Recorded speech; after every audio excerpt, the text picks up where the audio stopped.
سلام خياتي، إن شاء الله تكونوا كامل بخير. اليوم جيتكم بطريقتي في تحضير المبرجة.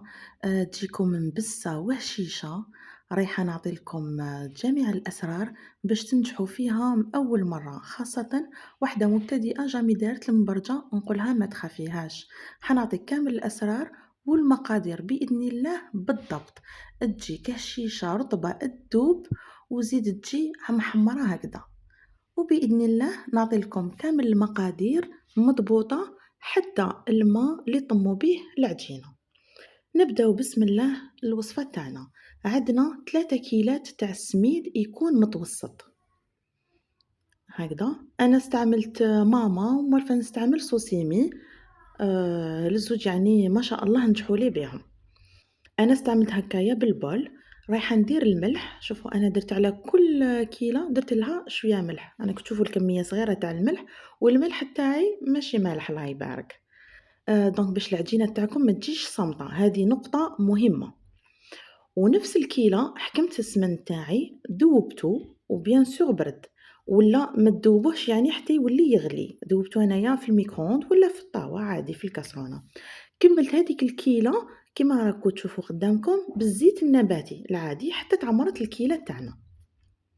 هنا الحاجة الأولى نجي نبسس العجينة تاعي. نقول لجميع البنات ما تخافوهاش، المبرجة ما كاش كيما نقولوا أسهل منها، والعجينة تاعها شحال تجي شابة يعني ومبسة ما شاء الله. دونك هنايا نبسس العجينة تاع المبرجة تنطم غير هكذا بصبعتين هكذا حتى نشوفوا باللي حبات تاع السميد تاعنا كامل تغلفوا بهذا الدهان تاعنا بالسمن والزيت. من بعد نجيبو هكذا مغرفة تاع قهوة تاع لا ليفير شيميك، خميرة الحلويات. هاوليك انا حنكملها على خاطر الباكي تاعي ما كانش فيه صراحة بزاف، كنت استعملته ديجا.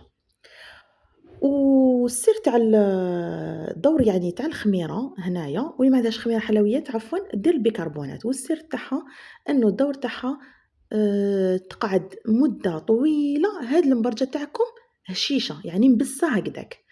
ونزيدوا لها مغرفة كبيرة تاع العسيلة، عسيلة ولا عسل هكذا. والدور تاعو تاني هنايا هو اللي حيعطي هذيك التحميرة الشابة في الطاجين تاعنا. نكملو نخلطوهم هكذا، وبنفس الكيلة اللي كيلت بيها الدهان وكيلت بيها السميد تاعي راح نكين بها الماء عادي من الحنفية هكذا. ونبدا على دفعات يعني نزيد هذا الماء ونطم تاعي هاد العجينة هكذا راني نبل فيها بالأصابع هكذا في الأول. وباش نتفاهموا كيلة تاع الماء راح تجيكم مضبوطة بإذن الله. هكذا رانا نضيفو ورانا نطمو العجينة تاعنا هكذا. وكي نحبوا نبداو نطموها شوفوا الطريقة اللي نطم بها بزوج يدين، يعني كأني راني نقطع في ديك العجينة وهي راهي تنطم هكذا. شوف غير بالأصابع بلا ما يعني من كيفاش نقولوا يعني ما نعجنهاش ما نعبسهاش هكذاك بزاف بيدي. ان شاء الله تكونوا فهمتوني هكذا. وواحد العجينة يعني هي ديجا ما شاء الله شابة. نخلوها هكذايا نغطوها بكيس بلاستيكي ونخلوها تريح حوالي من 10 دقائق حتى ربع ساعة.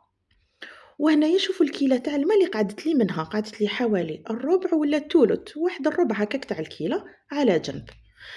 نروحوا للتمر تاعي. التمر نكونوا نقيناه بيان سور، ولكن انا هنا طيحت في نوعيه ما شاء الله ما فيهاش كامل. ودفيته هكا في الميكرووند ولا يعني تفوروه شويه في الكسكاس قيس ما يطرى لكم. وتجيو بشويه ما حوالي 2 مغارف كبار 3 مغارف كبار تاع الماء تعجنوا بيه هاد التمر. وهذا سر واحد اخر للمبرجه، الغرس تاعها يجي طري يجي كريمي هكذاك. وانايا هنا دوزنتو بشويه قرفه ومغرفه كبيره تاع زبدة هاكا تكون شوية طرية وندخلوها فيه. شوفوا راهو كريمي رايحي باش يمشي لكم يعني مليح في العجينة ويقعد لكم هكذاك الطري مور ما يطيب. نخليوه على جنب. نعاودو نوليو العجينة تاعنا اللي كنا قلت لك خليناها ريحت شوية. شوفوا هي شربت شوية الماء وهكذاك ومازالها طرية. نجي نكمل هذيك الكيلة وبنفس الطريقة كما راهو موضح الفيديو ونطمو العجينة تاعنا. شوف الله يبارك تحسوها شحال مفخفخة وخفيفة هكا العجينة الله يبارك ما شاء الله. هكذا ونطمّوها حتى نكمّلوا هاد الكيلة تاع الما تاعنا.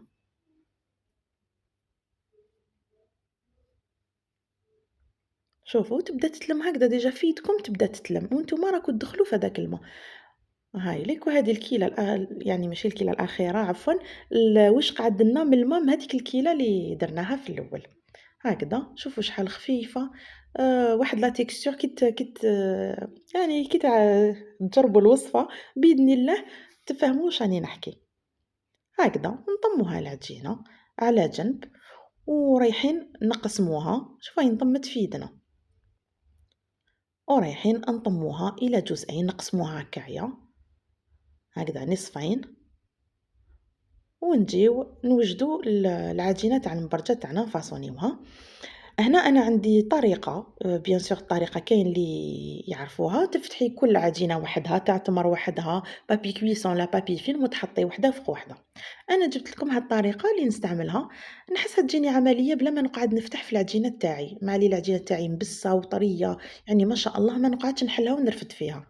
أنا جبت هكايا عندي سنيوة هادية تاع كيما نقولوا سنيوة تاع البقلاوة، ولا أي مول تاع أي مول عندك هكدايا برك باش يعاونك.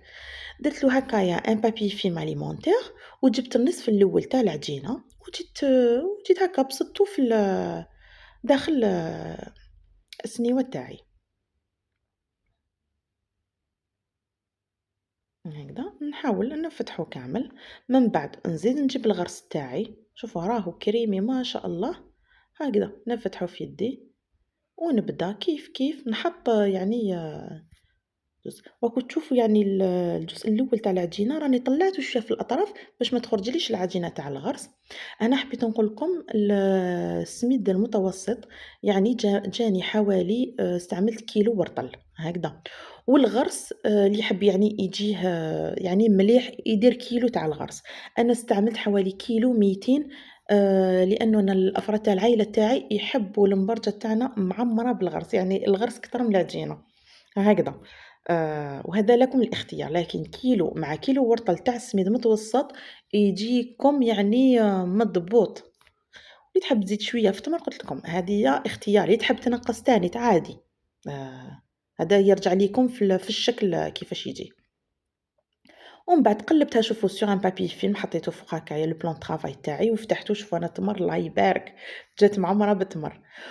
والشكل كيما نقولوا هذا هو الشكل كيما نقولوا التقليدي ديالها، وأنا استعملت هاد لو بورت بياس باش تجيني كامل حبات كيف كيف الشكل تاعهم، وانتم تقطعوهم دي كاري تقطعوهم بالموس عادي.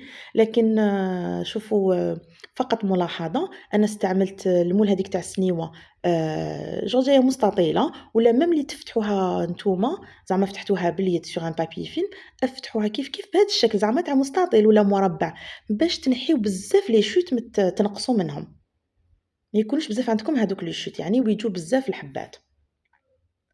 هكذا بهذا الشكل شوفوا حتزيد تتنفخ شويه في الطاجين هكذا، ونسقموا لها الأطراف تاعها. أنا هنا راح لي المقطع أنا باش نحطها في الطاجين تاعي لأني حطيته يسخن عفوا، نسقمو هكايا شتو بالظهر تاع الموس هكذايا ونحطوهم في الطاجين. الطاجين سخن لي مليح وشنو راهي النار قليلة